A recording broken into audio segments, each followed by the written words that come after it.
Ada satu syarat kalau kita nak minta maaf dan memaafkan. Ada satu syarat. Syaratnya adalah tak ada syarat. Itu syarat tu. Faham? Syaratnya ada satu. Syaratnya adalah tak ada syarat. Ada orang kadang-kadang dia minta maaf, dia letak syarat. Aku boleh maafkan dia dengan satu syarat. Bayar dulu duit aku. Biasa tak payah. Dia pinjam duit aku tak bayar. Aku boleh maafkan dia. Bayar dulu duit aku.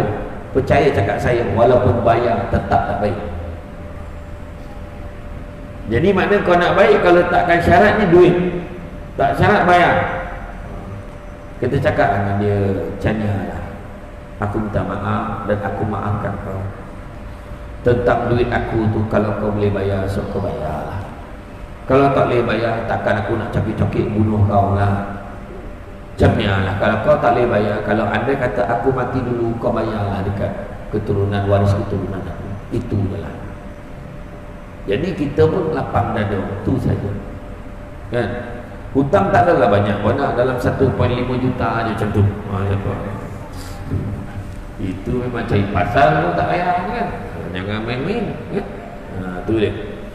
Memutuskan silaturahim bukanlah hal yang diperbolehkan dalam Islam, sebab Islam mewajibkan setiap manusia wajib menjalinkan silaturahim dengan sesiapa pun. Memutuskan silaturahim merupakan dosa besar dan sangat tidak disukai oleh Allah Subhanahu wa taala.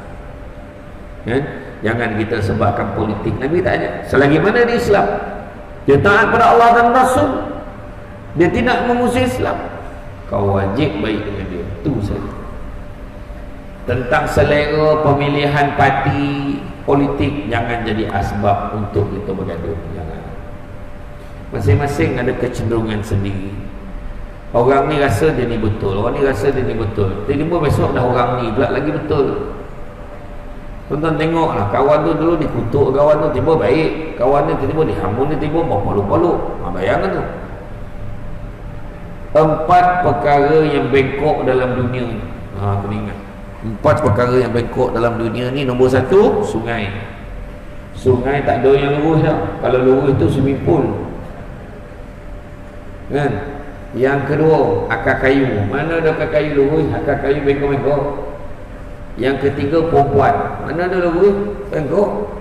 Menurut, jangan marah. Ada orang mula berubah muka tu, salah. Sabar dulu. Menurut ulama, dia kata lelaki itu ibarat tulang yang lurus, perempuan itu ibarat tulang yang bengkok. Orang lelaki takkan mungkin boleh meluruskan kebengkokan perempuan itu kerana dia akan patah. Orang lelaki lah yang kena menyesuaikan diri dengan kebengkokan itu. Ngaku tak bengkok, perempuan ngaku tak, nak ni lah, nak tu lah, ni tak betul, ni lah, ni salah lah tu. Tu biasa. Tapi kita sesuaikan, sabar kan, sabar. Nombor 1 tadi apa? Nombor 1 sungai bengkok. Yang kedua akar kayu bengkok. Yang ketiganya perempuan bengkok. Dan yang keempat yang bengkok apa? Politik. Tentulah saya tak uraikan banyak macam itulah ya. Hanya bagi poin saja. Mana dia luwih politik ni? Kan? Kojap macam ni, kojap macam tu, poning kepala. Anak pula sekarang ada media sosial, hati-hati. Media sosial, fenomena akhir zaman, rumah makin besar, orang makin tak ada.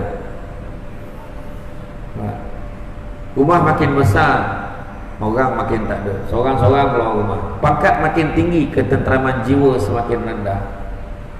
Berkawan di media sosial makin ramai, teman sejati makin tak ada.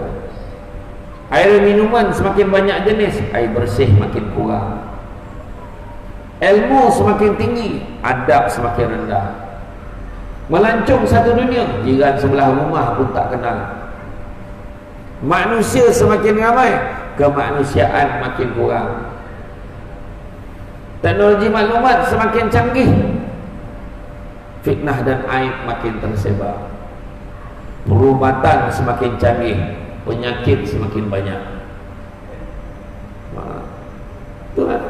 Itulah fenomena akhir zaman. Itu sebabnya kita kena hati-hati. Disebabkan dalam media sosial melagu-lagukan orang, bergaduh dan tak jadi baik. Itu sebab tak sahlah masuk dalam apa? masukkan dalam media sosial kita yang menyebabkan kita melagu-lagukan orang, baik tak payah. Letaklah tajuk yang elok-elok. Jom malam ni kita ke taman syurga. Oh, kenapa? Dengannya Samsul Debat nak datang ceramah malam ni. Di masjid mana? Masjid Fastabiqul Khairat. Datanglah ramai-ramai. Dengannya dia cabutan bertuah. Cabutan bertuah. Dekat ni dia tengok lepas main isyak tu dia akan nampak lembu tu kat sebelah kiri dia. Tunggulah isyak kan.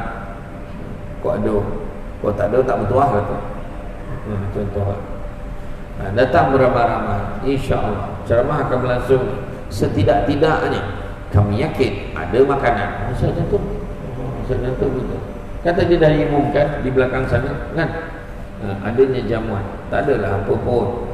Tapi orang kata makan sirih berpinang tidak, pinang ada di kota Melaka. Makan sirih mengenyang tidak, tagah dek budi dengan bahasa. Dek budi bahasa, oh jamuan daripada tak ada. Kalau tak dapat jangan marah, ikhlaskan hati kerana Allah. Macam tu kan. Ya, Allah SWT berfirman dalam surah An-Nisa ayat pertama, artinya dan bertakwalah kepada Allah dengan mempergunakan namanya, kamu saling meminta satu sama lain dan peliharalah hubungan silaturahim. Apakah cara menjaga silaturahim? Yang pertama, meminta maaf. Kita ni banyak bersalah, minta maaf dan memaafkan. Teringat saya kisah bagaimana satu hari Nabi dah duduk kat Masjid Nabawi, nampak ada seorang sahabat yang masuk. Orang lelaki ni masuk, Nabi kata sesungguhnya dia tu ahli syurga. Hari kedua tak sempat pula kat tempat lain, lelaki yang sama, Nabi kata lelaki tu ahli syurga. Hari ketiga jumpalah kat tempat lain, Nabi sebut sekali lagi, orang tu ahli syurga. Sahabat-sahabat dah tak tahan, semua orang pergilah buat helah jumpa dia. Assalamualaikum, waalaikumsalam. Apa yang boleh saya bantu? Kami ni nak cari tempat berteduh. Boleh tak kami nak tumpang tidur dekat rumah kamu? Boleh. Apa salahnya? Rumah sini tak adalah besar sangat, tapi bolehlah. Kata-kata yang semua orang ni menyau-menyau buat lubang kat dinding ni nak tengok dia buat apa. Sampai kan nak tengok apa amalan dia, sampai Nabi kata dia ni ahli syurga. Hari pertama tengok tak dapat jawapan. Dia semayang macam biasa, tidur macam biasa, berdoku kuat lagi. Contohlah tak ada tu saya tambah. Tak ada cerita tu. Jangan disambar-sambar pula. Tak, tu saya tambah. Jadi makna kata pada ketika itu tinjau-tinjau tak dapat jawapan.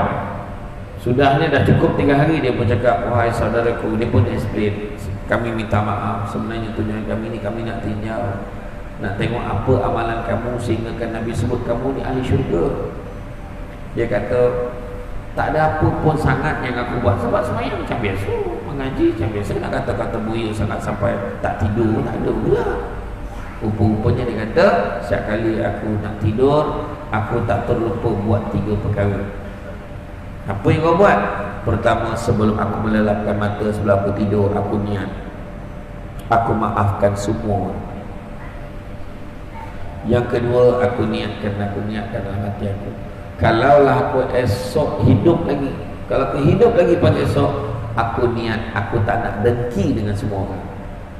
Dan yang ketiga, andai katalah aku masih hidup lagi esok, aku letakkan niat dalam hati, kalau aku hidup lagi esok, aku tak nak dengki dengan semua orang, aku nak buat baik dengan semua orang. Itu. Jadi makna kata sebabkan 3 ni, niat dia ni Nabi sebut dia tu ahli syurga. Balik rambut ya. Orang yang niat nak baik, dia aku maafkan semua orang. Ya Allah, tidur berdengkur, selera tidur. Orang yang tak perhati dengan orang, tengah nak tidur ni sebut ni, jaga kau, siap kau besok. Yang aku ganyang lah, mampus pun orang. Contoh, macam mana nak tenang? Tidur pun apa? Dalam tidur pun kau jauh orang tu lagi. Dia bukan kau jauh bini dia, kau jauh orang kena marah. Membazir kan mimpi dia tu. Contoh lah. Jadi minta maaf kan? Ayat minta maaf ini merupakan kuasa cukup kuat sehingga berlaku sebarang perselisihan, jadilah orang yang pertama memohon maaf. Okey.